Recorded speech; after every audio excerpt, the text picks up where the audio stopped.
Class 10 chapter 3 pair of linear equation in two variables. ठीक है, introduction chapter है ये। आज हम इसका इंट्रोडक्शन करेंगे। तो सबसे पहले हम ये जानेंगे कि ये लीनियर इक्वेशन है क्या। लीनियर इक्वेशन एकदम आसान भाषा में डिग्री उसका 1 होगा। ठीक है, डिग्री के बारे में आप लोगों को पता है।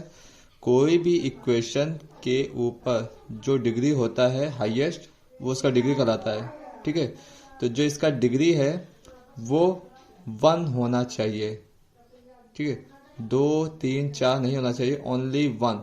तो उसको हम बोलेंगे लीनियर इक्वेशन। तो एग्जांपल यहाँ पे है x+2 = 5, y+3 = 2। इस तरह से ये लीनियर इक्वेशन का एग्जांपल है। क्लियर। यहाँ पे अब linear equation in two variable में क्या है, यहाँ पे हम देखेंगे सिर्फ ओनली x है, यहाँ पे ओनली 1 y। ठीक है, बट जहाँ टू वेरिएबल यूज किया जाएगा वहाँ पे x और y दोनों हम यूज करेंगे। यानी x+y = y+z = 3। तो हमने दोनों अल्फाबेटिकल वर्ड जो है यूज किया हूँ, x और y दोनों। यहाँ लीनियर इक्वेशन जो है ये 1 वेरिएबल था। ठीक है, ये जो x है ये एक वेरिएबल है, यहाँ पे y जो है ये एक वेरिएबल है। यहाँ पे ओनली x यूज हुआ है, यहाँ पे ओनली y यूज हुआ है, इसलिए ये लीनियर इक्वेशन इन 1 वेरिएबल है। यहाँ पे x और y दोनों यूज हुआ है, इसलिए ये लीनियर इक्वेशन इन 2 वेरिएबल है। ठीक है, तो 1 वेरिएबल और 2 वेरिएबल क्लियर हुआ। जहाँ सिंगल x या सिंगल y या सिंगल z होगा तो 1 वेरिएबल होगा, जहाँ पे x y या y z या z x होगा तो 2 वेरिएबल होगा। इस चैप्टर में मोस्टली तुम्हें x और y ही मिलेंगे। ठीक है, तो वेरिएबल जो है वो x y z होते हैं पूरा। कांस्टेंट क्या होते हैं, न्यूमेरिकल वैल्यू होता है। जो ये 2 है, 3 है, 5 है, 2 है, इसके साथ ये 1 का मल्टीप्लिकेशन होता है। यहाँ पे 1 जो होता है छिपा हुआ, ये भी 1 क्या है, एक कांस्टेंट वैल्यू है, न्यूमेरिकल वैल्यू है। क्लियर। अब क्या करेंगे, तो क्योंकि चैप्टर हमारा है pair of linear equation in two variable, यानी हमें पेयर देखना पड़ेगा इस चैप्टर में। मतलब दो लीनियर इक्वेशन जो टू वेरिएबल में होगा उसका हम पेयर देखेंगे। तो हम एक इक्वेशन लेंगे a1x + b1y + c1 = 0। ये एक 1 लीनियर इक्वेशन है जो कि दो वेरिएबल है, इसमें x और y दोनों, और जहाँ a1 b1 c1 क्या है, कांस्टेंट वैल्यू है।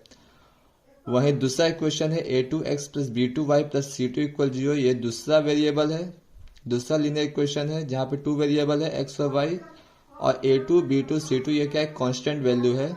दो इक्वेशन है। अब ये दो इक्वेशन का हम यूज करके पूरे क्वेश्चन को सॉल्व करेंगे।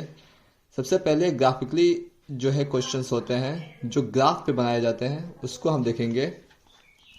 तो बेसिकली जो ग्राफ में क्वेश्चन होते हैं, ग्राफ जो हमारे बनते हैं, ग्राफ हमारा क्या होगा कि दो एक्सिस होते हैं। एक तुम्हारा एक्स एक्सिस होगा जो एक्स डेस्क पे आएगा, और वाई एक्सिस होगा नीचे वाई डेस्क होगा। तो ये पहला जो पॉसिबल लाइन जो बनेंगे टू वेरिएबल का, मान लो पहला जो है लाइन ये वाला इक्वेशन का, ये वाला है लाइन। ठीक, और दूसरे इक्वेशन का जो है वो ये वाला लाइन है। ठीक है, तो इन दोनों का एक पॉसिबल वैल्यू ये हो सकता है कि वो एक लाइन पे इंटरसेक्ट एक पॉइंट पे इंटरसेक्ट करें। ठीक है, तो इस ऐसा पॉसिबल वैल्यू हो सकता है ग्राफ पे कि किसी एक पॉइंट पे वो क्या करे, इंटरसेक्ट करे।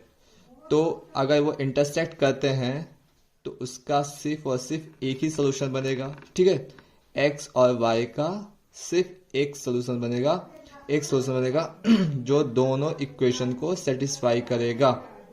क्लियर। अच्छा, इसको हम दूसरे नाम से भी जानेंगे, वो है कंसिस्टेंट पेयर ऑफ इक्वेशन। यानी जो इंटरसेक्ट होंगे उसके सिर्फ और सिर्फ एक ही सॉल्यूशन होगा, x और y की कोई एक ही वैल्यू होगी जो दोनों इक्वेशन को सेटिस्फाई करेंगे, और उसको हम कंसिस्टेंट पेयर ऑफ इक्वेशन भी कहेंगे। दूसरा ग्राफ, दूसरा पॉसिबल वैल्यू क्या होगा, एक या तो इंटरसेक्ट होगा, दूसरा इंटरसेक्ट नहीं होगा। तो क्या बनेगा,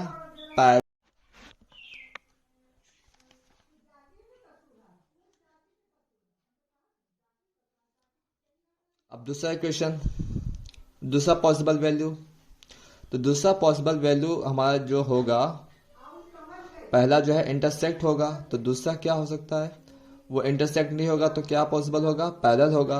पैरेलल का मतलब दो लाइन आपस में कहीं इंटरसेक्ट ना करे, ठीक है।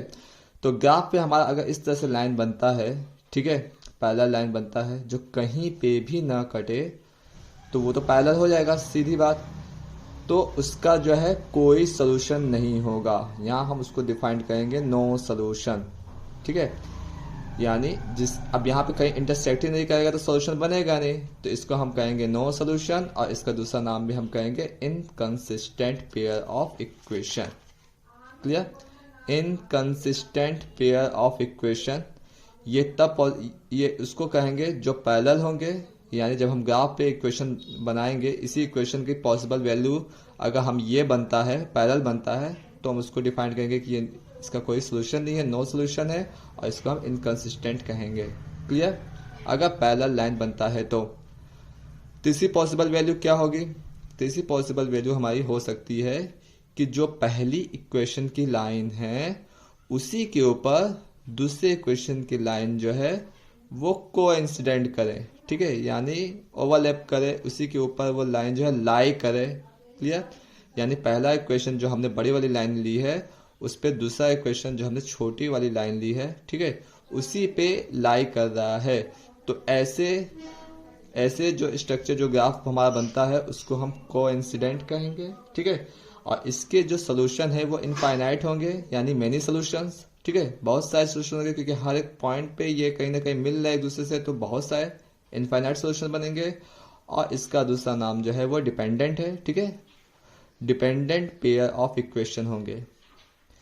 तो ये एक बेसिक इंट्रोडक्शन है, इसके बाद और भी है इसके पॉइंट्स, वो अगले वीडियो में हम समझेंगे। ओके।